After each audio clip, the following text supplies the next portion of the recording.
Oke, baik. Bismillahirrahmanirrahim. Assalamualaikum warahmatullahi wabarakatuh. Waalaikumsalam warahmatullahi wabarakatuh. Bapak Ibu guru yang saya hormati, terima kasih atas kesediaan waktunya pada kesempatan kali ini. Telah meluangkan waktunya ya untuk diseminasi modul 1.4 tentang budaya positif ya, seperti itu. Kenapa saya harus mendiseminasikan ini? Karena memang ini salah satu tugas dari LMS ya di CGP, bahwa materi yang sudah saya pelajari ya di ruang-ruang online itu harus didiseminasikan ke Bapak Ibu guru, seperti itu. Baik, ini terkait dengan modul 1.4 budaya positif. Salah makna ya. Nah, perkenalkan saya ini ya, mungkin sudah kenal Bapak Ibu di sini. Dedek Supriyatin. Nah, tuh. Bapak anak Vespa dulu ya Pak? Nah, ya betul ya.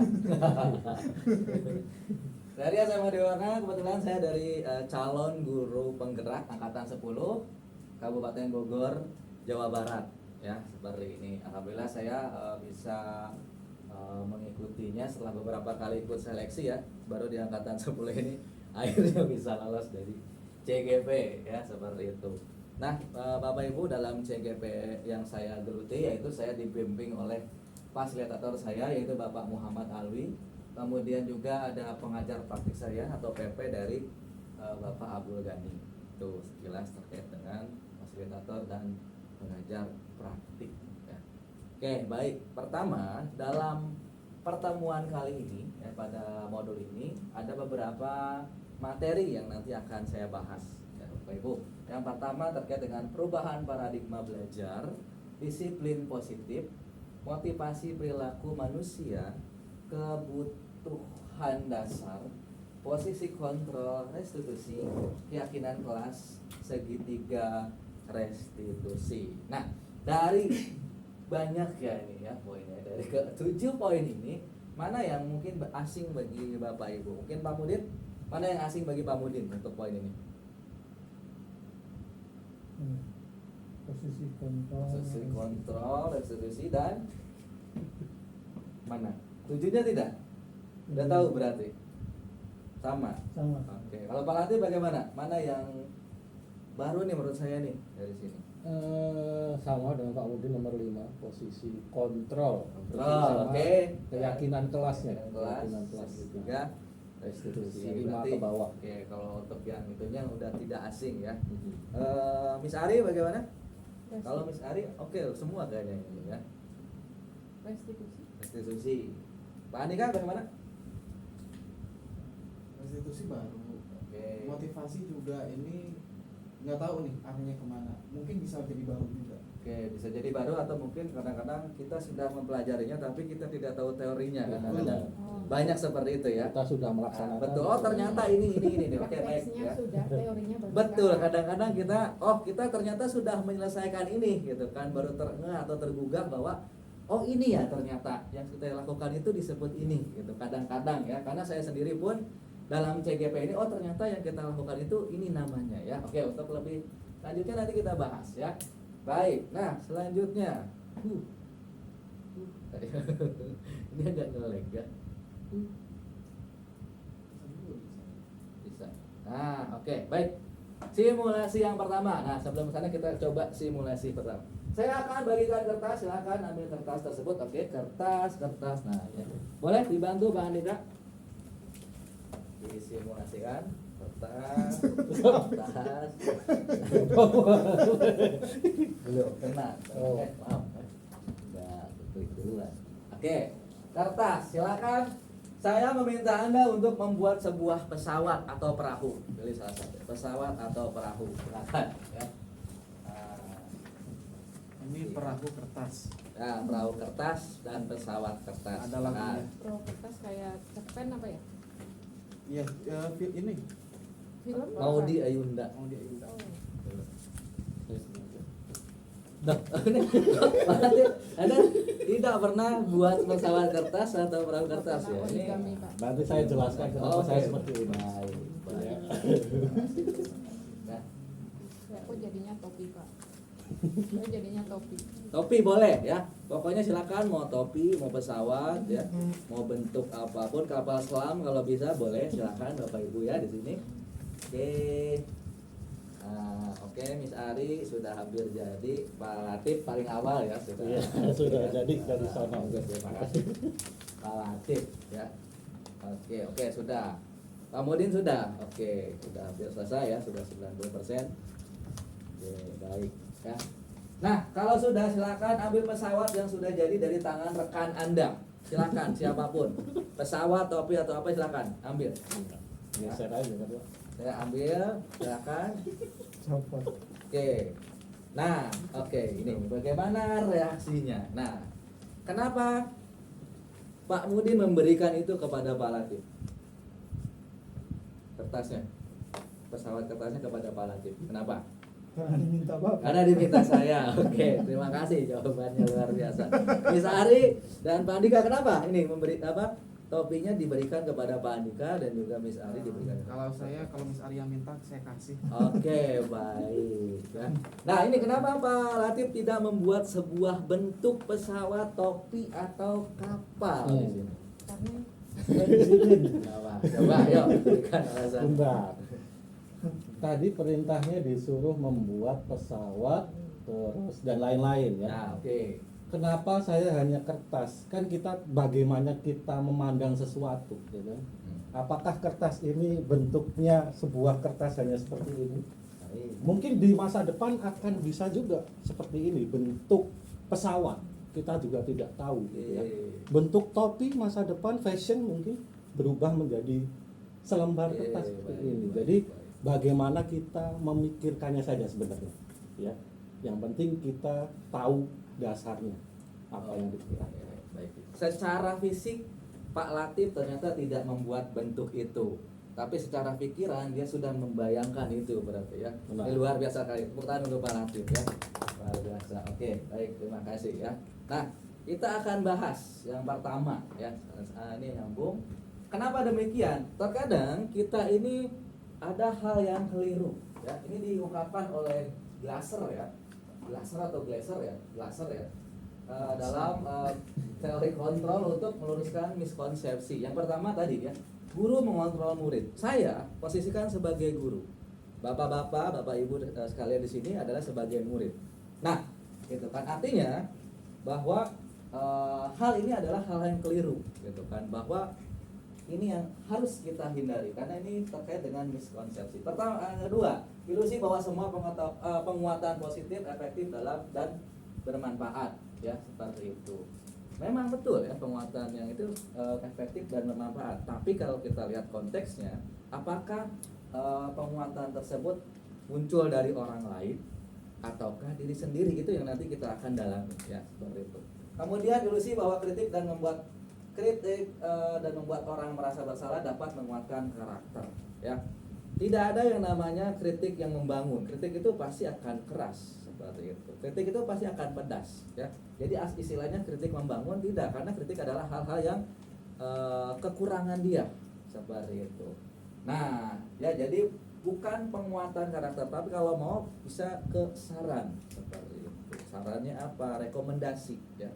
Kemudian kita bicara lagi bahwa ilusi orang dewasa memiliki hak untuk memaksa. Nah tadi ya, saya memaksa Pak Latif untuk membuat sebuah bangun ruang atau bentuk, tapi dia tidak mau kan. Nah Pak Latif, kenapa kamu tidak mau? Tolong keluar dari kelas saya. Itu adalah sebuah paksaan pada akhirnya. Dan juga memang Bapak Ibu gitu kan, seperti itu juga kerap sekali melakukan hal tersebut. Saya juga termasuk seperti itu. Kamu kenapa tidak mengerjakan Pak Latif matematika ya, trigonometri? Kenapa? Padahal soal ini gampang kalau kata Pak Latif. Teman kamu bisa. Nah itu bahkan hal tersebut sudah memaksakan dia. Ternyata kan kita tidak tahu bahwa dia mungkin ada traumatik terkait dengan trigonometri atau mungkin bangun ruang kan seperti itu. Pak, saya trauma terkait dengan segitiga. Kenapa kamu trauma? Jadi dia tidak mau belajar segitiga. Oh ternyata pernah ketusuk gitu kan, segitiga merah yang ada di mobilnya. Mungkin saja kan, kita tidak tahu. Maka hal-hal tersebut akhirnya kita tanggalkan dulu ya, miskonsepsi ini tadi. Terima kasih ya Bapak Ibu sudah membuat bangun ruang ya, yang tadi secara idenya seperti itu. Lalu nah kita akan sini ya. Nah tadi Pertama, pembedaan antara ya stimulus respon dengan teori kontrol ya seperti ini. Ini harus hati-hati penyebutannya ya. Oke, bisakah kita mengontrol seseorang? Ya, gitu kan? Karena kan kita sebagai guru, ya betul tidak? Nah, kan seperti itu. Ya, guru ataupun sebagai pendidik juga di sini ya. Kemudian stimulus respon, kita mencoba mengubah orang agar berpandangan sama dengan kita. Perilaku buruk dilihat sebagai suatu kesalahan. Orang lain bisa mengontrol saya bisa mengontrol orang lain. Pemaksaan ada pada saat bujukan gagal. Model berpikir menang kalah. Nah, ini yang secara tidak langsung saya pun sendiri gitu kan pernah melakukan atau menerapkan hal seperti ini. Gitu kan. Maka hal tersebut kita lihat sebelahnya. Apa sih teori kontrol yang ada di sana? Kita lihat berusaha untuk memahami pandangan orang lain tentang dunia. Kenapa dunia? Gitu kan. Kenapa tidak akhirat? Karena sebelum ke akhirat kita bicara dunia seperti itu ya. Lalu semua perilaku memiliki tujuan. Saya yakin Pak Latif tidak mau membentuk atau membuat suatu bentuk bangunan ruang yang tadi saya pilih. Pasti dia punya tujuan tadi. Oh, ternyata tujuannya adalah dari ide-ide gagasannya seperti itu. Ya. Hanya Anda yang bisa mengontrol diri Anda. Nah, ini kebalikan dari tadi, ya. Saya Pak Latif, kenapa kamu tidak membuat pesawat, tidak membuat topi, tidak membuat perahu, kapal gitu ya. Maka ya itu karena memang Anda tidak bisa mengontrol saya seperti itu kan. Ya. Kemudian pemaksaan pada saat bujukan ini ya, kolaborasi dan kesepakatan menciptakan pilihan-pilihan baru. Paksaan bukanlah suatu solusi. Ketika kita bicara paksaan, maka akan ada ketidaknyamanan. Ya, seperti itu. Jadi, lakukanlah kerjasama atau kolaborasi. Untuk apa? Untuk suatu kesepakatan di sini. Ya. Nah, tadi model berpikir menang kalah. Pak Latif tidak mau mengikuti apa yang saya inginkan.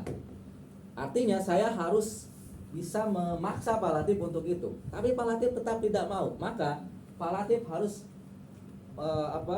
mengakui kesalahan dia. Misalkan Pak Latif, kalau kamu tidak menuruti saya, kamu lari, kamu keluar dari kelas saya dan lain sebagainya.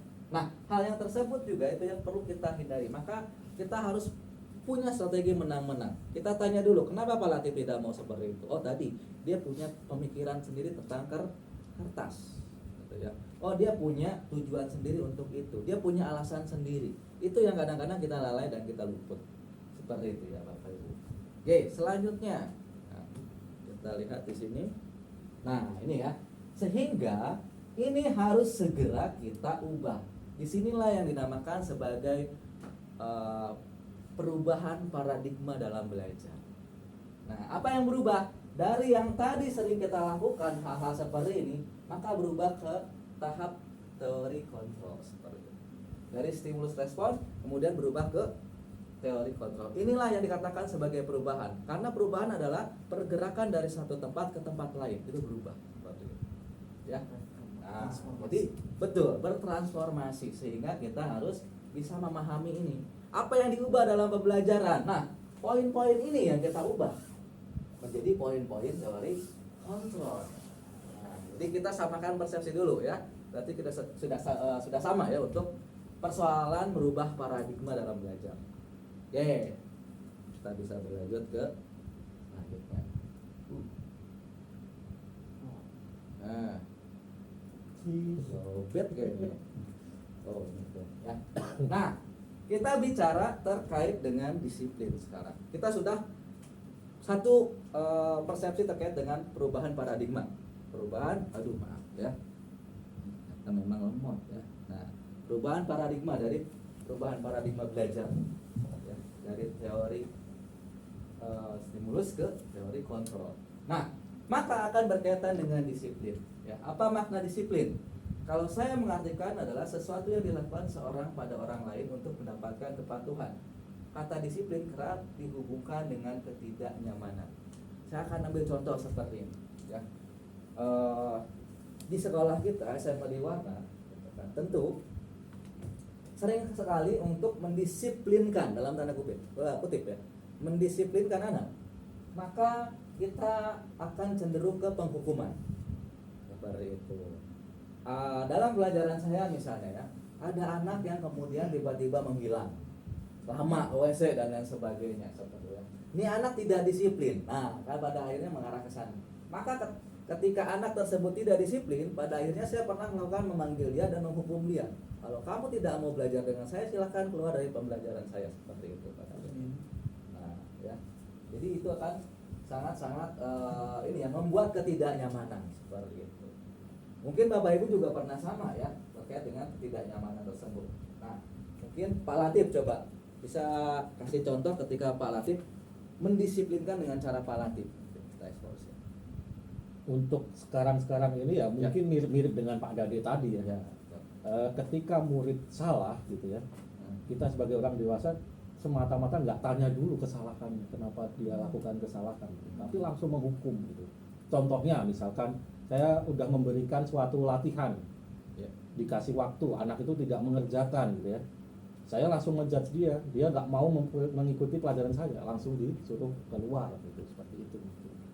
Betul. Ya, jadi memang karena hal tersebut menjadi lumrah dan juga pada akhirnya menjadi suatu cara kita untuk menyelesaikan masalah atau kita untuk mendisiplinkan anak dalam tanda petik ya, seperti itu. Nah, makanya saya tercengang ketika melihat pernyataan dari Ki Hajar Dewantara di mana ada kemerdekaan, disitulah harus ada disiplin yang kuat. Sungguh pun disiplin itu bersifat self disiplin. Ya, nah, Miss Ari ya gitu kan. Self disiplin.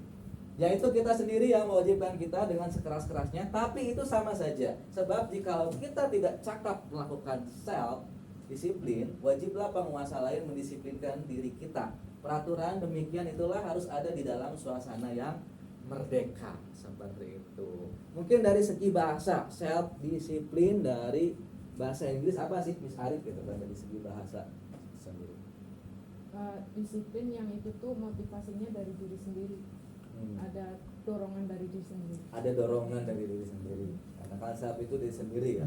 Oke, baik. Berarti dalam hal ini kita sudah sepemikiran dengan Ki Hajar Dewantara ya, seperti itu. Dan juga memang, nah tadi kenapa kita bicara, kita memang betul, ternyata langkah-langkahnya betul. Ketika dalam dirinya sendiri ya tidak apa, nah diri mewajibkan kita dengan sekeras-kerasnya, tapi sama saja tidak ada perubahan ya. Nah maka kalau mereka tidak cakap, artinya dikatakan sebagai tidak cakap anak tersebut ya, bukan tidak disiplin gitu ya, tidak cakap terhadap self disiplinnya, maka wajiblah penguasa lain mendisiplinkan diri kita, peraturan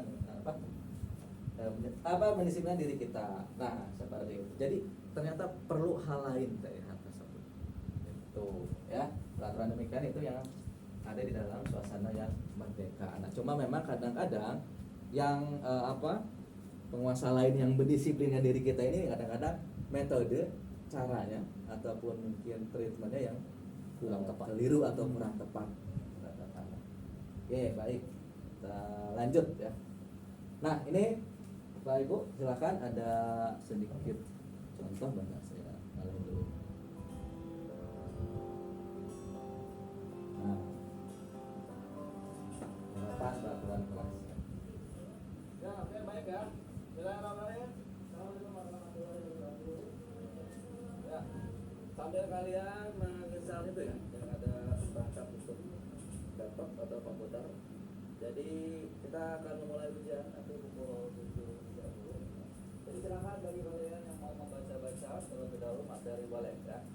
Nah, cuma satu hal di sini adalah satu, kita sudah berdoa untuk memasuki ruangan dan kemudian mengenakan pakaian. Nanti akan saya cek pakaiannya satu persatu. Siapa yang tidak mengenakan pakaian itu, maka dia harus segera menuju ke ruang rapat ya. Kemudian nanti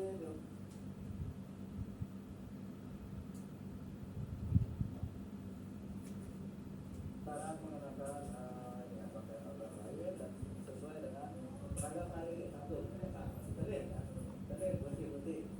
Kemudian bagi yang mau ke toilet silakan di awal sebelum ujian dipersilakan. Kemudian juga nanti kalau kalian sudah beres silakan. Ya, ke toilet kita sudah ujian karena nanti satu waktu kalian akan tersita saya ambil ya. Kemudian nanti presentasi akan ya harus memikirkan soal ini tadi ke toilet.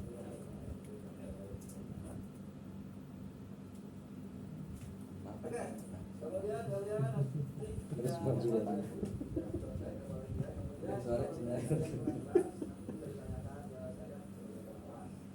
Lalu di atas Kalau setiap momen pasti ada tantangan.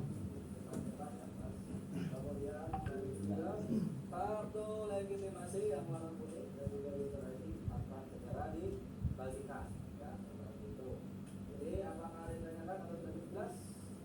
Cukup ya, baik. Kita ujian akan dimulai di 30. Silakan bagi yang mau menginstal dulu Anda aplikasi dengan menunjukkan silahkan diinstal terlebih dahulu. Kemudian di step-step lagi. Oh, ini hari pertama ya. Ya, pertama ujian. Ada penumpang. Betul. Oh, benar ini dulu. Ada dua, kita pakai 26, tapi masuknya di 15 seperti itu. Ya. Kalau bintang ada banyak, tiba-tiba bintang dari tiba-tiba angkotnya yang kelas 11. Jadi step-step lagi seperti itu. Ya. Untuk mata pelajaran yang akan ada catatan-catatannya akan dibagikan kertas. Diperkenalkan membawa minum, silakan isi minum kalau bawa rubber ya. Seperti itu boleh dari sekarang. Kemudian tidak boleh ada catatan-catatan ataupun buku yang memang sedang terkait dengan ujian yang dikerjakan. Apabila sudah selesai boleh meminta izin untuk belajar atau materi berikutnya. Tapi mohon untuk keluar nanti sesuai dengan instruksi dari panitia. Oke, baik ya. Terima kasih. Maka saya akan berikan kartunya sekarang ya. Oke, baik ya. Nah, ini di hari pertama kita selalu menerapkan ini ya terkait dengan budaya positif, tata aturan, tata tertib dan lain sebagainya untuk peserta khususnya ya karena memang ada aturannya. Ketika kita bicara aturan atau budaya positif tersebut, maka ada peraturan yang memang harus kita sepakati seperti itu. Nah, Bapak Ibu dari pemaparan tadi ini ya. Nah, ini ada beberapa yang kemudian tadi ya meskipun banyak tapi coba saya rangkum. Pertama, ada peraturan kelas terkait apa? Sebelum memulai ujian berbaris dan berdoa di depan ruang kelas ya. Seperti itu. Kemudian ujian dimulai pukul 7.30. Ya, silakan membaca materi sebelum ujian dimulai. Kemudian mengenakan seragam sekolah yang lengkap ya. Atribut ke toilet hanya di awal sebelum ujian dimulai. Lalu tidak membuat keributan pada saat ujian. Ada yang kurang jelas mengenai soal dapat ditanyakan kepada pengawas. Seperti itu. Tas yang dibawa disimpan di depan kelas. Pastikan akun sudah sesuai dengan pengguna. Membawa kartu legitimasi. Diperbolehkan membawa botol minum untuk minum ya. Disediakan kertas buram untuk coretan. Meskipun tadi banyak sekali ya saya rangkum jadi 12 saja. Seperti itu. Ini adalah sebuah peraturan kelas ya. Nah, saya mau minta Bapak Ibu karena ini adalah suatu peraturan kelas, maka biar kita pahami ya bahwa kalau namanya peraturan pasti harus ada yang dilanggar. Aturan dilanggar itu suatu hal yang umum ya. Aturan bahkan ada jargon seperti ini. Aturan dibuat untuk dilanggar. Nah, seperti itu. Artinya, kenapa kita membuat peraturan untuk dilanggar? Kan seperti itu. Kita buat lagi dilanggar lagi, buat lagi dilanggar lagi. Ini yang kemudian ada apa? Tadi yang miskonsepsi tadi. Ternyata kesadarannya belum dibangun. Ternyata ada suatu paksaan seperti itu ya. Ternyata ada suatu hal yang memang belum menimbulkan kesadaran, self disiplin dari dalam dirinya seperti apa yang dikatakan oleh Ki Hajar Dewantara. Nah, ternyata kesadaran murid tadi masih belum terbangun setelah adanya peraturan. Bagaimana? Maka kita akan membuat suatu keyakinan kelas. Salah satunya adalah membuat kalimat positif. Nah, Bapak Ibu masih ada ya kertas ya? Silakan. Pen ada di sini ya. Bisa untuk membuat suatu keyakinan kelas dari poin-poin ini. Misalnya saya akan contohkan ya. Ada sudah nunggu kamu dulu ya.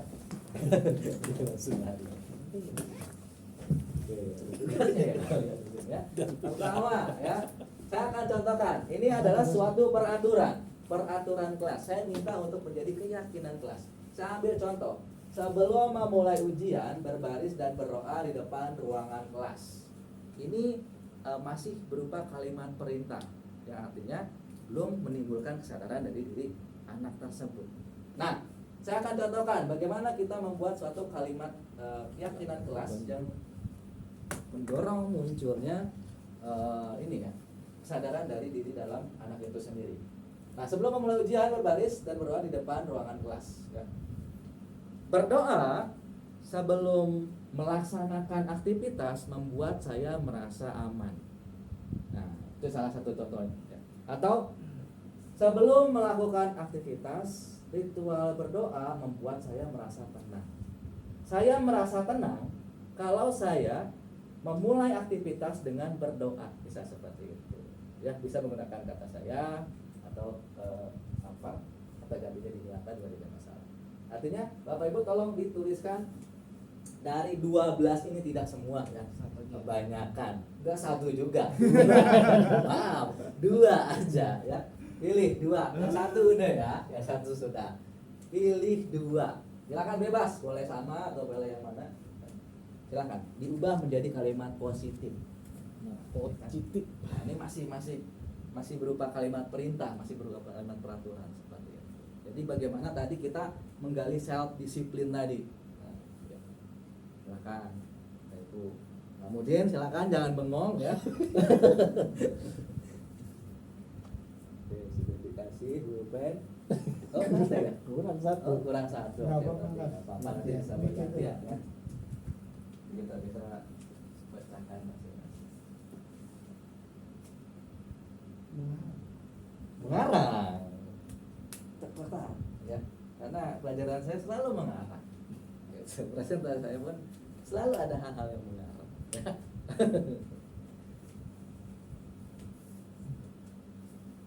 Oke, kita belajar ya.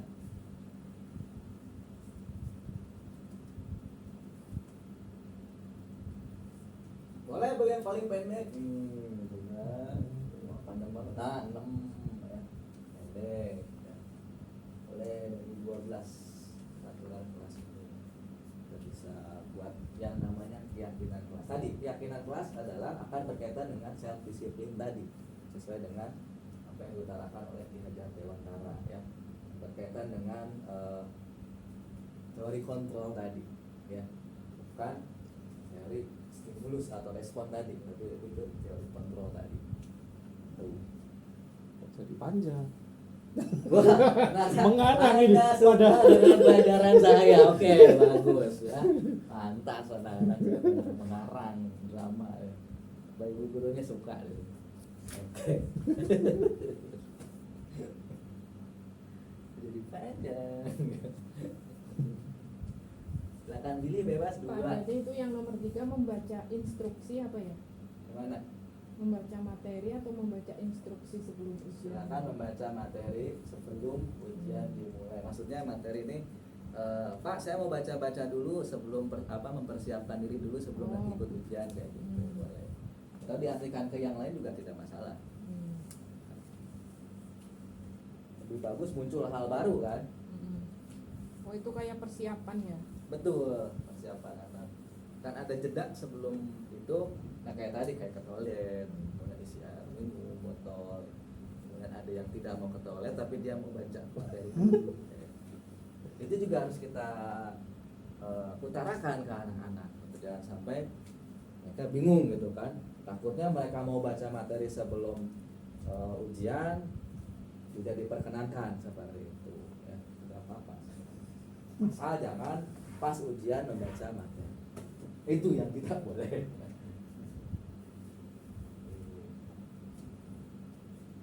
Jadi dibuat ajakan, Kalau yang positif betul. Persuasi ajakan. bukan perintah. Kan perintah. Kalau dia keren kan. Kalau kandidat kuat. Panjang-panjang ya jawabannya. Kok saya pendek? Ekspektasi saya nggak kesana. Nah, mereka jadi yang orang bebas. Kok saya pendek banget, Pak? Pak Andika buat lagu tuh. Dua saja, dua. Dua saja kan? Langsung saja ke kalimat positifnya, nggak apa-apa, nggak usah langsung tidak mengulang kalimatnya, langsung ke kalimat positif. Kalau nomor 6 itu kan tidak membuat keributan. Ya. Di sini saya cuma jaga ketertiban gitu doang. Oke, tidak Pendek masalah, banget. tidak Pendek. masalah. Ya. Udah. Kalau menurut Miss Ari seperti itu, oh menurut saya sebenarnya oke, baik, tidak masalah. Jaga ketertiban ruang. Oke. Kemudian kayaknya ini harus kita kasih restitusi. Ini Pak Mudin, Nah, nanti titik-titiknya saya sambung dengan yang di pikiran aja, biar nggak panjang. Bawa botol minum, diperbolehkan membawa botol minum, bawa tumbler. Ya. Udah, singkat. Ya. Kita tunggu Pak Mudin ya. Oke. Oh ya. Miss Ari deh sampai dulu. Oke, Miss Ari silakan. Dari peraturan kelas ini coba redaksinya nomor berapa yang di ini? Nomor 3 pelajari materi. Oke, nomor 3 pelajari materi. Nomor 4 patuhi aturan sekolah. Patuhi aturan Dan sekolah. pakai seragam. Oke, baik, terima kasih. Terus Ini. terus nomor 6 jaga ketertiban. Oh, jaga ketertiban. Nomor 11 bawa tumbler. Bawa tumbler. Oke. Banyak ternyata ya Miss Ari. Tadi katanya 2 ya. Oke, baik. Pak Latif, coba Pak Latif. Agak panjang ini gimana? Coba. Tidak apa-apa, jelaskan. Ayo. Padahal dari dikit banget 3 kata ya. Tidak, nomor 6, tidak membuat keributan. Mungkin saya di depan akan menyampaikan seperti ini. Ayo anak-anak, kita bisa membuat kelas yang lebih kondusif. Karena apa? Karena kelas kondusif itu akan membuat kalian nyaman sendiri saat mengerjakan ujian Atau belajar. atau belajar. Oke, luar biasa nih Pak Latif. Tepuk tangan buat Pak Latif ya. Oke. Satu lagi. Yang satu yang itu apa namanya, ke toilet ya, nomor 5 ya. Ke toilet hanya di awal sebelum ujian dimulai gitu ya. Nah, mungkin di situ saya juga akan mengatakan anak-anak siapa yang mau buang air kecil atau besar bisa ke toilet terlebih dahulu ya. Ini lebih gampang. Lebih di luar ekspektasi. Padahal udah bagus yang ini ya. Kenapa poin? Biar tidak tidak mengganggu kalian saat mengerjakan ujian di kelas. Karena nanti kalau bolak-balik justru akan mengganggu konsentrasi kalian.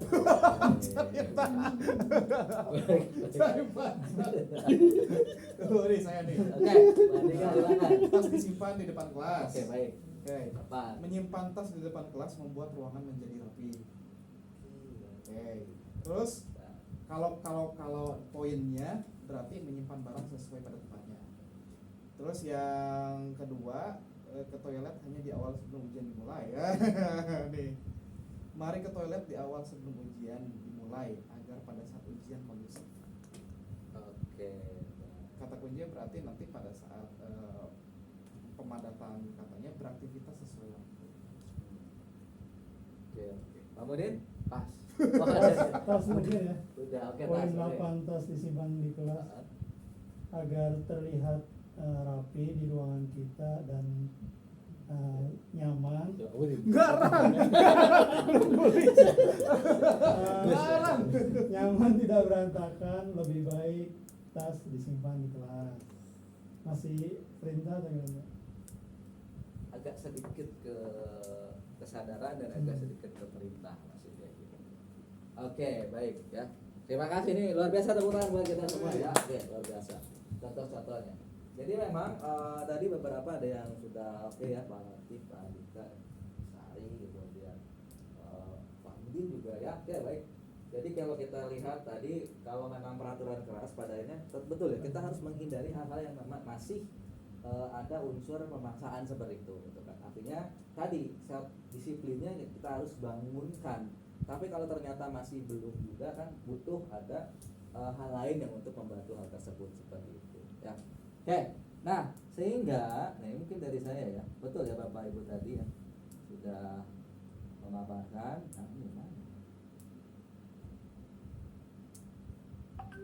Nah, ini ya. Sehingga menjadi keyakinan kelasnya adalah mengawali kegiatan dengan berdoa membuat diri ini tenang seperti itu. Jadi agar dia tercipta kesadaran dari dalam dirinya. Mengerjakan soal sesuai dengan waktu yang disediakan dapat membuat saya yakin seperti itu. Jadi sesuai dengan waktunya 7.30 tadi ya gitu kan. yakin dia seperti itu. Jadi tidak nabrak-nabrak, dan dia juga iya nanti ujian jam 7.30, ujian jam 7.00 seperti itu. Saya bangga mengenakan seragam sekolah yang lengkap. Nah, ini ya. Ini ternyata dapat membangkitkan kesadaran. Ya, memang kesadaran itu dari dalam diri pada akhirnya, ya. Kemudian suasana kelas yang tenang dapat menambah konsentrasi dalam belajar maupun ujian. Tadi dilarang ribut misalnya, ya. Tidak boleh gaduh pada saat ujian. Maka redaksinya seperti ini. Bertanya terkait kesulitan yang dihadapi membuat saya merasa senang atau bisa merasa tenang. Nah, tadi ketika ada yang ingin tanyakan, silakan boleh bertanya ke pengawas. Maka kita ubah menjadi suatu kalimat yang meyakinkan kita bahwa bertanya terkait dengan kesulitan atau hambatan dapat membuat saya merasa senang atau bisa tenang, ya, seperti itu. Kemudian menyimpan barang sesuai dengan tempat yang disediakan membuat saya merasa aman. Tadi simpan tas di depan kelas salah satunya, ya, tadi yang pada saat ujian. Maka diubah menjadi menyimpan barang sesuai dengan tempat yang disediakan membuat saya merasa aman. Saya tahu ketika ujian tempat menyimpan tas harus ada di depan. Maka itu saya akan merasa aman seperti itu. Karena kan pertama-tama saya tidak melanggar peraturan kelas tadi, ya, seperti itu, karena memang harus di depan. Dan kedua terpantau gitu kan, ada Bapak Ibu pengawas juga seperti itu. Tuh, ya. Ya, betul. Itu kali itu berbeda. Self disiplinnya belum ada. Nah, menggunakan akun milik sendiri menambah rasa percaya diri, ya. Nah, ini bagi yang joki atau apa, pada akhirnya kan tidak merasa percaya diri, gitu. Kenapa dia pada akhirnya menggunakan akun orang lain? Pakailah akun sendiri, gitu kan. Meskipun memang nilainya masih belum jauh, tapi kita pakai akun sendiri. Saya bangga membawa kartu legitimasi sebagai identitas saya. Kartu legitimasi itu adalah sebuah identitas.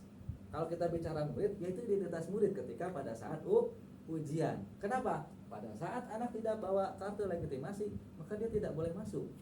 Maka itu adalah sebuah identitas. Dan juga setelah ujian tidak boleh hilang, karena besok akan dipakai lagi untuk ujian. Jadi iya ya, itu identitas saya, gitu kan.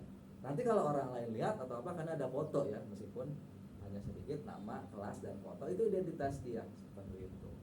Kemudian membekali diri dengan botol, pada hilang, ya, botol minum. Botol minum dapat menjadikan saya sehat. Yang penting R-nya jangan betul, ya. Tadi silakan yang mau minum boleh ambil minum, gitu kan. Botolnya boleh disimpan di meja. Jadi kita ingatkan kembali dengan kesehatan, berarti kan nilai positifnya kesehatan. Membekali diri dengan botol minum menjadikan saya menjadi sehat. Dan adanya penyediaan media membuat saya merasa senang, seperti itu. Kayak tadi kertas coretan itu kan media yang kita sediakan. Nah, ini adalah salah satu bentuk dari peraturan kelas yang biasa kita gunakan. Kemudian kita ubah menjadi sebuah kalimat tentang keyakinan kelas. Nah, Bapak Ibu, ini adalah suatu bisa diterapkan ketika pada saat nanti di semester 1 awal, ya. Ketika ada peserta didik baru, tahun ajaran baru, kita bisa membuat keyakinan kelas terkait dengan ini, agar mereka bisa sadar seperti itu. Karena nanti kita akan berkaitan dengan yang namanya restitusi. Ya, oke, baik. Pak, katanya boleh, silakan. Pembuatan kalimat keyakinan kelas dengan kalimat efektif yang mudah diingat, jadi nggak terlalu panjang. Betul, ya. Memang lebih bagusnya adalah kalimat efektif, kalimat mudah diingat. Cuma kan ini juga pernah saya tanyakan, ya. Pada akhirnya ternyata membuat keyakinan kelas ini biasanya kan nanti kita tempel, kita buat catatan sendiri dan lain sebagainya. Karena apa? Kalau kita memadatkannya juga, takutnya tidak sampai untuk kesadaran dirinya seperti itu, setengah-setengah atau bahkan jadi ambigu. Makanya kita miskonsepsi bisa. Betul, sense of apa ya namanya, ya, belongingnya, gitu, ya, harus kita bisa sentuh seperti itu. Karena kan ini berkaitan dengan self disiplin tadi, kesadaran tentang dirinya. Akan apa? Akan ada hal-hal yang berkaitan dengan peraturan tadi, seperti itu. Itu sih, Miss. Terima kasih, Miss.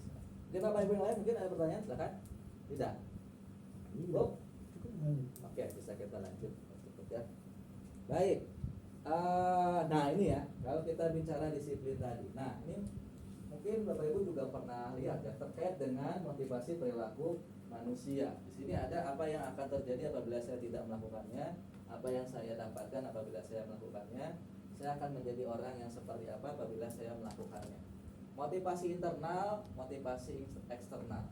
Poin nomor berapa yang termasuk motivasi internal ataupun eksternal? Tulis saja angkanya 1, 2.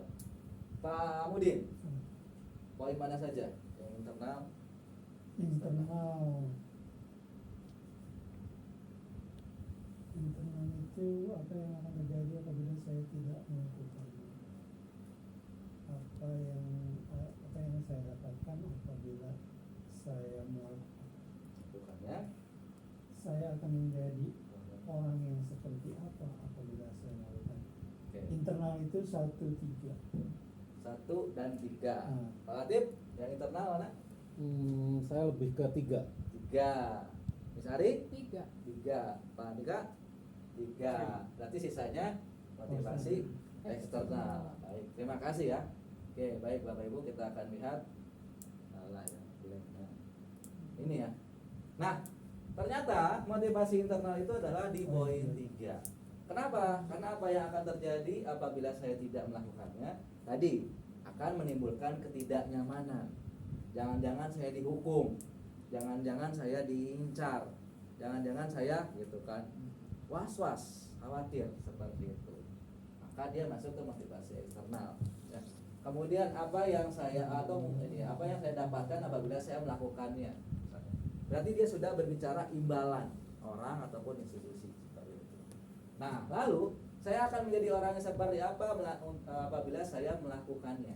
Orang seperti apa saya gitu kan kalau saya melakukannya. Misalnya saya mencuri, saya orang yang seperti apa bisa melakukan tindakan mencuri seperti ini. Nah itu kan artinya timbul seperti itu. Ada sepatu bagus atau sendal, kita ke masjid, datang ke masjid, sendal kita beda sebelah gitu kan. Beda sebelah sendalnya, pakai sendal. Tapi tiba-tiba pulang-pulang gitu kan udah sendal gunung gitu kan, bagus gitu kan. Nah itu kan pada akhirnya kan itu sih kemudian dia baru iya apa yang saya lakukan gitu kan. Kenapa saya bisa menukar seperti ini? Kecuali dia orang paling terakhir, sendal dia sudah tidak ada, yang tersisa hanya sendal yang bagus.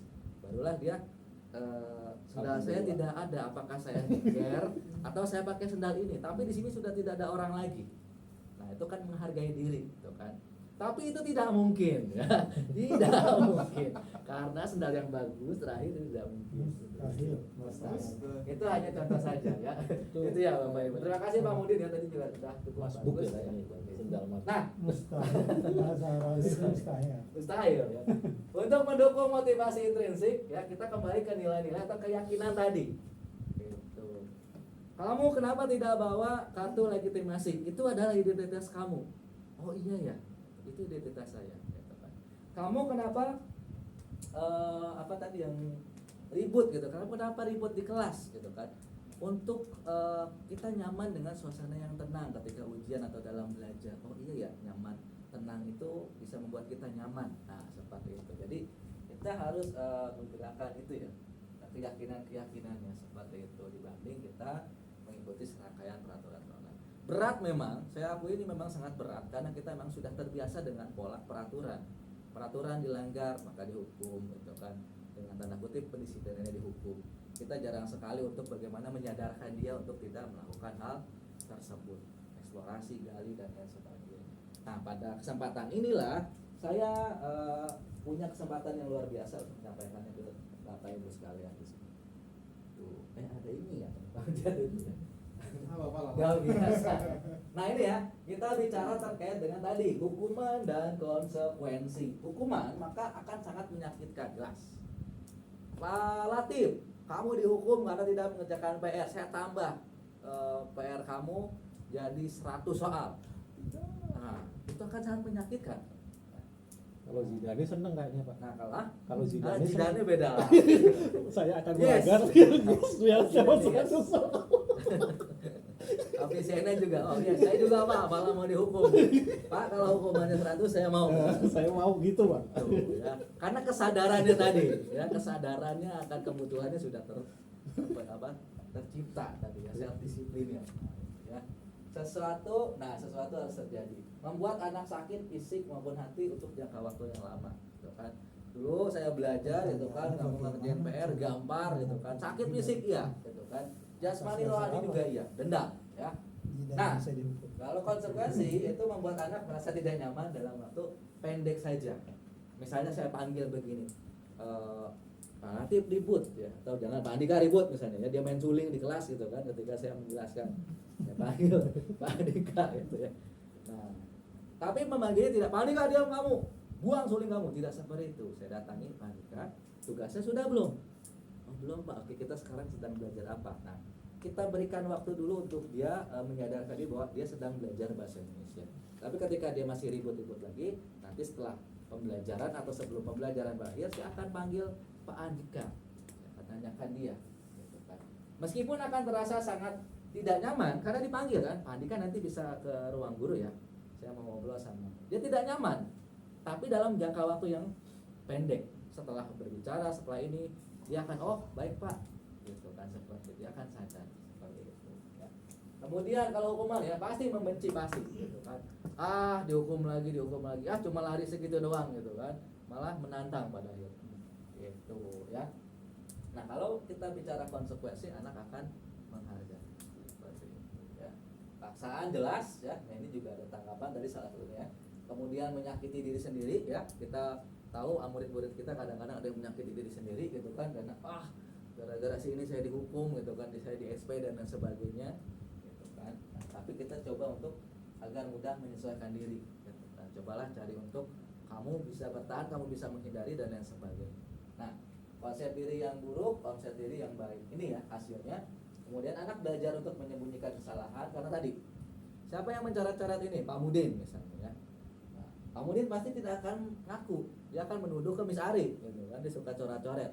Tidak Pak, saya tidak. Nah, Tidak. tidak coret-coret kan. Siapa yang coret-coret Pak Mudin? Tidak itu aja, tapi sama yang lain saja. Atau misalkan, ya Pak saya nggak coret-coret Pak, tapi kamu ada sama Miss Ari, sama Pak Latif, sama Pak Andika, gitu kan? Iya Pak saya cuma di sana aja tapi nggak ikut. Akhirnya menutupi kesalahannya. Nah kayak gitu ya. Malah Pak Latif Pak dia yang bawa spidolnya, gitu kan? Nah Miss Ari yang coret-coretnya, gitu kan? Karena bapak yang nyuruh. Jadi kacau. Oke. Nah itu ya, jadi dia akan menyembunyikan kesalahan. Kalau ini kan kita menyadarkan, kesadaran patuh ya. Tentu karena ada paksaan, karena dia merasa tidak nyaman, mereka akan marah, akan merasa dendam ya. Kemudian merasa tidak dihargai gitu ya. Nah, kalau ini kan memang betul kehilangan haknya, tapi hal-hal tersebut pasti akan bersifat sementara. Ketika pada saat itu saja, ketika kita melakukan treatment itu saja, setelah itu sudah, karena jangkanya pendek. Ketidaknyamanannya adalah ketika kita sedang berbicara, kenapa kamu melakukan ini? Sebenarnya kamu tuh gini, kamu harusnya seperti ini dan lain sebagainya. Setelah itu mereka akan sadar, katakan, dan oh iya, betul, ternyata niatnya seperti ini. Pak Andika atau saya atau Pak Andika. Tuh ya. Ini berdasarkan dari dosen ya 2005. Nah, pada akhirnya kenapa anak-anak tersebut ya tidak mematuhi peraturan? Gitu kan. Karena tadi ternyata mereka itu butuh cinta kasih atau diterima. Ya. Mereka tuh butuh penguasaan ya atau pengakuan gitu kan terhadap kebiasaan kemampuan dia, ditakuti, disegani, oh anak pintar dan lain sebagainya. Kebebasan, saya berhak untuk memilih mata pelajaran ini karena saya mau jadi arsitek, saya berhak untuk memilih tidak memilih pelajaran A karena memang saya ingin jadi seni atau desainer seperti itu. Kebebasan anak ya. Kesenangan juga sudah pasti, belajar akan menciptakan suasana yang senang, itu tujuan dari Ki Hajar Dewantara ya. Tapi kadang-kadang belajar banyak membuat tertekan seperti itu. Kita juga harus evaluasi diri sebagai guru ya, dan juga memang survival, bertahan untuk hidup. Kenapa sih kita belajar? Buat apa sih gitu kan? Toh bapak saya udah ini, bapak saya dirjen, bapak saya menteri dan lain sebagainya. Nah, bapak kamu seperti itu tidak cukup gitu kan? Tapi kamu harus lebih jauh lagi, itu adalah bertahan untuk hidup, survival. Nah, karena pengaruhnya terhadap anak pasti akan berpengaruh dari hal-hal seperti ini. Ketika dia melanggar aturan-aturan, maka kita bisa melihat oh ternyata ada kebutuhannya yang kurang. Ada kebutuhannya yang harus ternyata kita bisa tutupi. Meskipun kalau kita bisa penuhi tidak mungkin ya, tidak mungkin bisa. Kita tutupi saja seperti itu kebutuhannya. Kita tambal. Nah, inilah yang kemudian kita harus respon. Nah, di sini ada pertanyaan. Kemudian atau mungkin yang lain? Mungkin Nanti udah disiapin nanti. Oh ya udah nanti ya. Oke, baik ya. Lanjut. Nah, tadi maka akan berkaitan dari kebutuhan anak, maka akan berkaitan dengan posisi kontrol ya, penghukum. Pasti orang tersebut akan trauma gitu kan, menyindir, menghardik gitu kan, bahkan kata-kata kasar gitu kan, dan lain sebagainya. Dan anak pun akan memberontak. Itu penghukum. Dan menantang pasti anak. Oh, cuma segitu aja dan lain sebagainya. Membuat merasa bersalah, artinya membuat anak tersebut merasa oh iya saya salah dan lain sebagainya. Ini akan membuat ketidakpercayaan diri terhadap anak tersebut. Motivasinya menjadi hilang gitu kan. Dan mungkin dia akan segan dengan guru tersebut, dengan teman tersebut atau yang lain sebagainya karena dia selalu merasa bersalah. Saya tidak mau ketemu bapak itu karena saya salah gitu kan. Saya pernah buat salah seperti itu. Akhirnya menghindari, nah itu ya. Dan juga dia tidak aktif. Itu yang berbahaya ya, seperti berbohong dan lain sebagainya. Teman, kadang-kadang ini yang membuat paling kita nyaman. Saya jujur sekali bapaknya. Jujur, dalam pembelajaran saya pun kadang-kadang menempatkan diri sebagai teman. Bro, apa yang susah gitu kan? Mana yang susah gitu kan? Apalagi mungkin musik ya.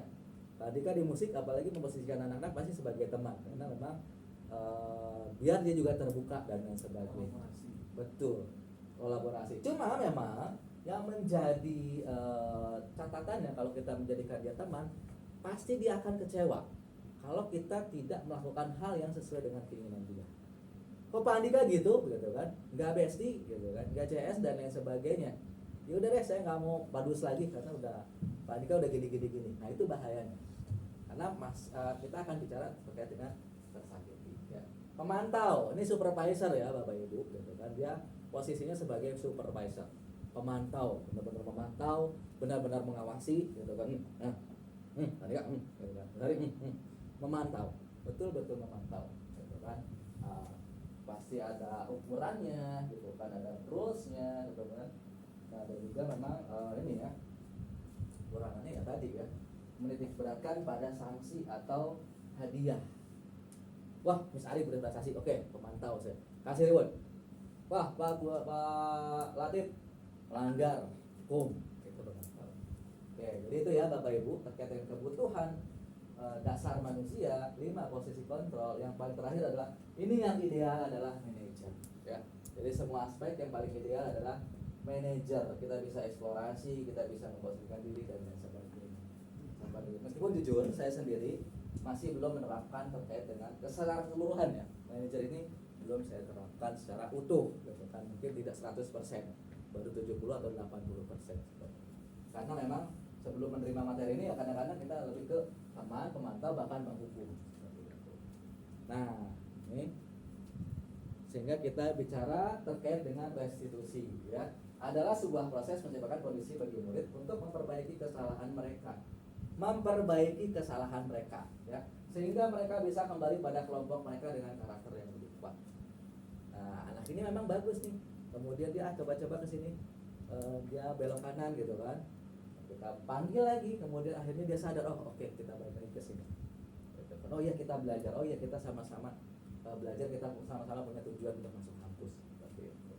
Nah, sehingga pada pembahasan ini adalah ada yang 9 ciri restitusi yang kemudian dirangkum ya. Bukan menebus kesalahan, tapi belajar gitu kan. Yaitu memperbaiki hubungan, bukan paksaan ya, tapi tawaran, kemudian harus menuntun dalam diri ya. Kemudian mencari kebutuhan dasar ya, dan gunakan kemudian cara yang paling baik untuk memperbaiki diri, kemudian fokus pada karakter ya. Karakter, ingat bukan tindakan. Kemudian karakter ini adalah dia suka menggambar. Oke, kita bisa, kamu lebih asiknya menggambar apa? Coba buat peraturan poster terkait dengan ini, itu dan lain sebagainya. Restitusi fokus pada solusi, ya, bukan pada hukuman tapi pada solusi. Kemudian mengembalikan murid yang berbuat salah pada kelompok. Teori ini memang sangat ideal, gitu kan. Tapi kita bertahap saja dulu, ya. Dari 9 poinnya mungkin baru 3 4 atau 5 ya seperti yang bisa kita temukan. Syukur-syukur bisa membuat 9. Nah, sehingga dinamakan dari restitusi tadi ada cirinya, kita bicara segitiga restitusi. Nah, yang pertama segitiga restitusi adalah menstabilkan identitas, ya, validasi tindakan yang salah, kemudian menanyakan keyakinan. Ini kunci dari segitiga restitusi tadi yang mungkin Bapak Ibu ada yang belum pernah dengar. Dari sini ada yang ingin ditanyakan? Enggak? Ya. Contoh menstabilkan identitas gimana Pak? Oke, contoh menstabilkan identitas. Misalnya saya adalah siswa kelas 10. Ya. Saya siswa kelas 10 kemudian melakukan saya tidak tidak datang apel pagi misalnya, langsung datang ke kelas. Kemudian saya panggil anak tersebut bicara, ya. Kenapa kamu tidak apel pagi? Kamu kan siswa SMA di Warna. Siswa SMA di Warna itu adalah menjunjung tinggi nilai-nilai dasar SMA di Warna. Apa sih fungsi atau tugas dari siswa itu sendiri? Pelajar itu apa sih fungsinya dan lain sebagainya. Itu menstabilkan dia bahwa dia seorang pelajar. Oh iya, belajar. Belajar apa? Belajar dari angka-angka, ya, ataupun belajar dari secara sikap seperti itu. Nah, kemudian setelah kita tahu, oh kita yakini kita stabilkan identitasnya, kita validasi kesalahannya. Tahu tidak kamu, kalau tidak apel pagi dan langsung masuk ke sekolah, itu adalah suatu hal yang salah. Nah, maka dia akan tahu, dia akan mengerti, dia akan sadar, oh iya itu adalah suatu kesalahan. Karena apa? Karena yang lain pada baris, tidak langsung masuk ke sekolah, ke kelas kan. Kita validasi kesalahan. Nah, baru menanyakan keyakinannya. Kamu tahu tidak apa sih sebenarnya yang menjadi keyakinan kita di SMA di Warna? Ya Pak, datang apel pagi jam berapa? 6.45. Oke, di apel pagi ada apa? Ada pembacaan doa, ada Indonesia Raya dan lain sebagainya, bahkan amanatkan seperti itu. Nah, itulah contoh dari sedikit restitusi. Nah, ini mungkin lebih jelasnya saya juga ada video ya. Nah, videonya gimana ya? Bisa bikin YouTube.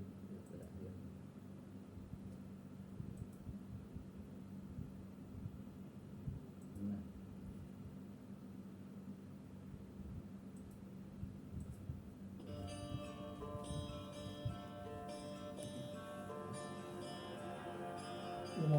hilang. Jadi sudah PM.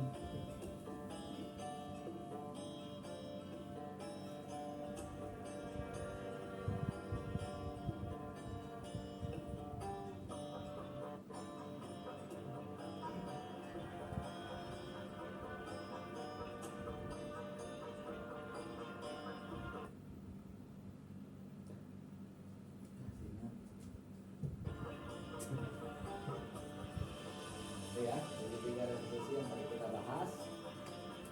Oke, ini memang sengaja ya, awalnya dilama-lamain dan pusing saya untuk buat video. Nah, ini kasus 1. Seorang siswa tersinggung karena temannya memberikan contoh. Ini materi yang sudah kita bahas ya di semester lalu, dan ini adalah materi pengeluaran. Oke, silakan nih yang mau coba tentang tugas. Oke, bagaimana? Okan, silakan. Saya Pak, yang itu bukan sih yang benda mati seolah-olah seperti makhluk hidup. Betul ya, yang kamu contohkan itu betul. Tapi coba berikan kalimatnya. Nah, betul. Bulan mengicip dari balik jendela guru. Betul, baik, terima kasih Okan ya.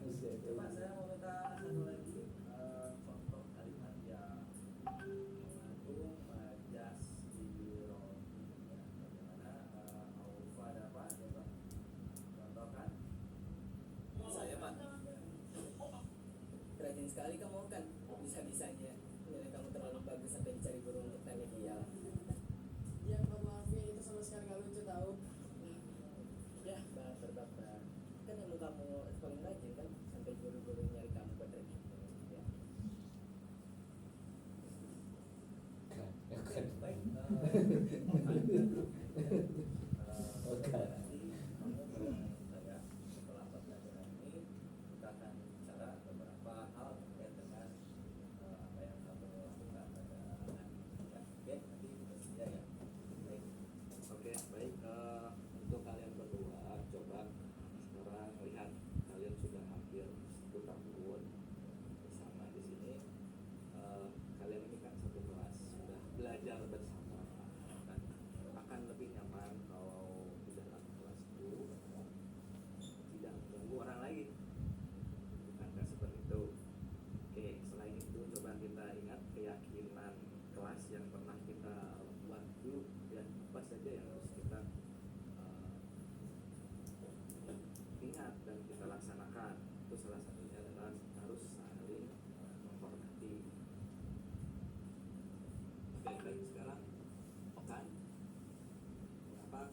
melakukan hal tersebut? Coba jelaskan. Bagaimana saya tidak marah Pak? Dia ngolok-ngolok saya, ya saya nggak terima. Apalagi teman-teman sekelas semuanya melakukan Saya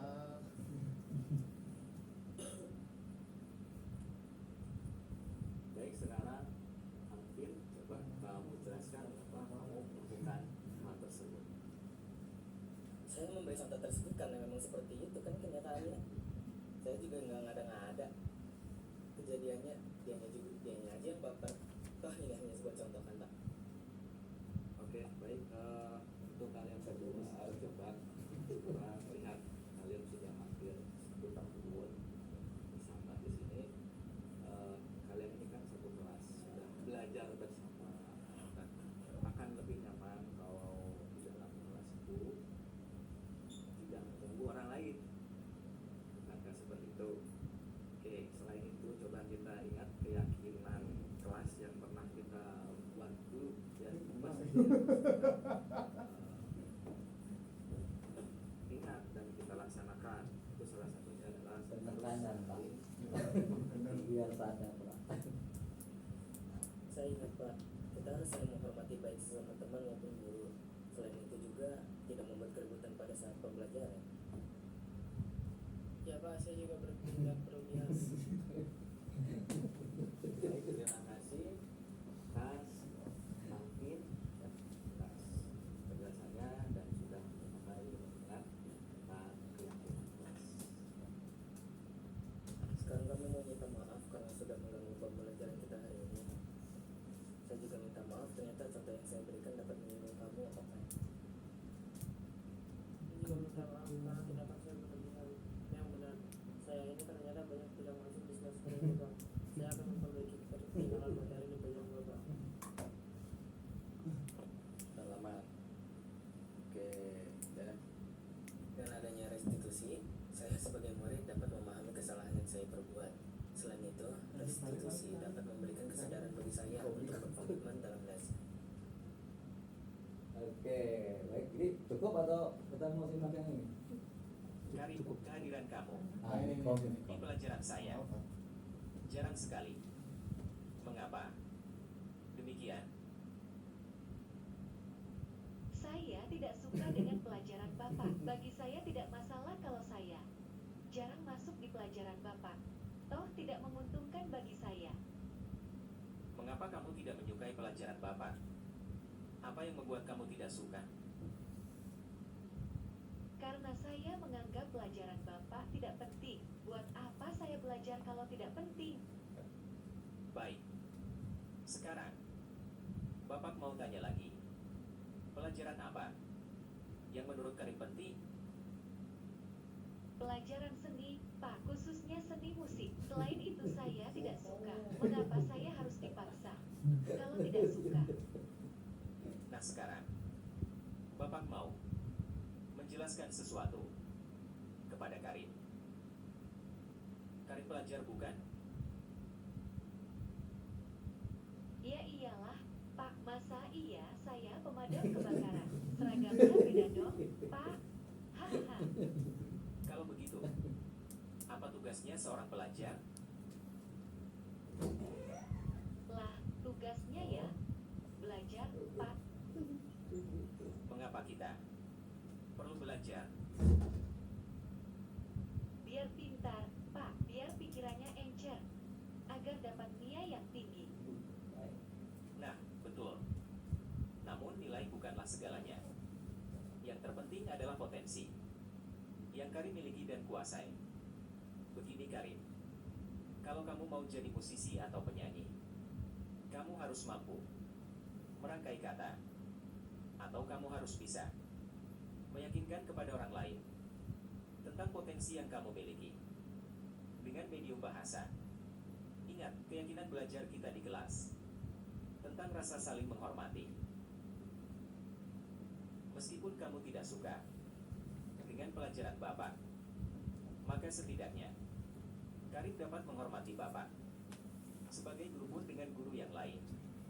Ingat, nah, ketika kamu belajar, tidak hanya nilai yang didapat, tetapi juga etika terhadap teman. maupun guru dengan saling menghormati.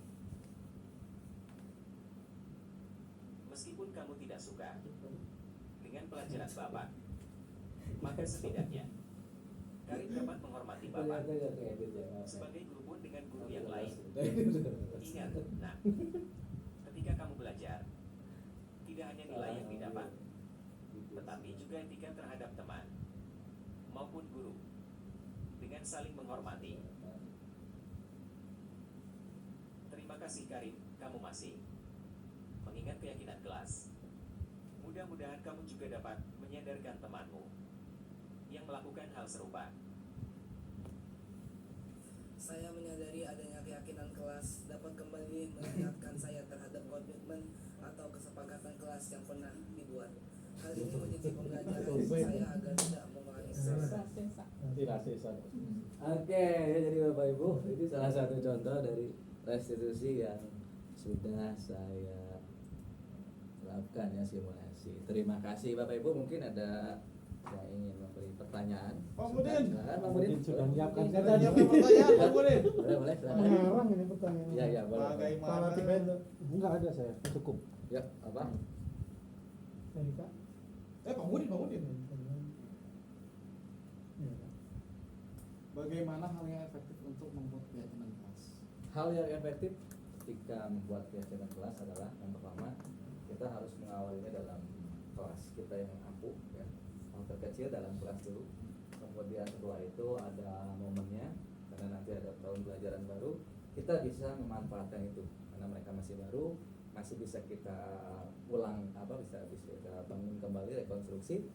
Nah, itu adalah momen yang salah satu momen yang bisa kita terapkan untuk memahami terkait dengan keyakinan kelas. Tadi seperti halnya contoh yang sudah dipaparkan bahwa pada akhirnya anak itu akan lupa dan juga akan melanggar dan lain sebagainya. Tapi yang perlu kita ingat adalah agar mereka tidak lupa, agar mereka tetap sadar dan lain sebagainya, kita juga perlu menuliskannya ke dalam sebuah catatan. Lebih bagus mungkin ditempel di bawah papan pengumuman atau buat sebuah spanduk seperti itu ya. Atau setidaknya kita buat catatan khusus terkait dengan mata pelajaran. Oke, itu depankan. Mungkin yang lain? Ya, Pak Mudin, boleh? Boleh kembali ke budaya positif. Budaya positif jauh ya, baik. Awal ya? Ya, pertanyaannya di sekitar budaya positif. Budaya positif.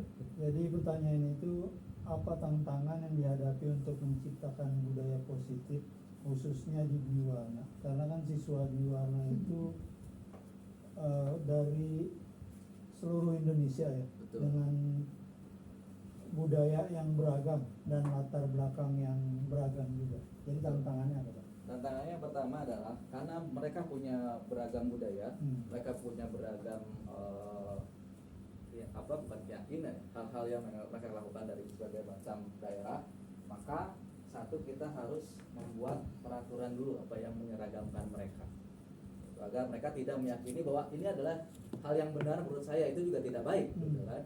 Si A ini yang benar menurut saya, si B hal yang benar menurut saya, maka ketika yang lain sudah meyakini masing-masing benar, itu yang keliru ya, itu konsepsi yang keliru. Maka kita harus membuat suatu peraturan tadi. Peraturan apa? Peraturan sekolah kalau kita bicara konteksnya besar di Warna. Peraturan sekolah seperti apa yang perlu kita terapkan tadi gitu kan. Salah satunya kita bisa masuk lewat nilai-nilai dasar SMA di Warna. Itu. Kemudian kita turunkan ke dalam tata tertib misalnya ya. Dan kemudian ketika memang pada akhirnya ketika ada yang pelanggaran atau apa gitu kan, lebih ke tadi ketika memang keyakinan kelas sulit diterapkan, kita menggunakan peraturan kelas saja dulu misalnya, kemudian kita menggunakan restitusi ini untuk menyadarkan mereka. Seperti itu mungkin Pak Mudin salah satu. Bapak Ibu, cukup. Oke, Miss Ari silakan simpulkan dari pertemuan kita mungkin ya refleksi hari ini boleh. Ini disiplin positif Ya. Terbentuk dari kebiasaan-kebiasaan atau habit yang kita bentuk setiap hari, yang itu membutuhkan penguatan, baik itu dari kita ya sebagai pendidik, yang kita mendorong dengan yang namanya motivasi eksternal dulu, yang nantinya akan ditanamkan dalam diri siswa untuk menumbuhkan motivasi internal itu sendiri. Dan sebagai pendidik kita jangan hanya terpaku posisi kita, mungkin bukan hanya posisi penghukum, posisi pemantau atau pengontrol, tapi kita harus berkembang ke posisi manajer yang melihat berbagai masalah itu harus penuh dengan bijak dalam menyikapi segala sesuatu. Itu untuk menuju budaya positif. Terima kasih. Oke, baik. Terima kasih.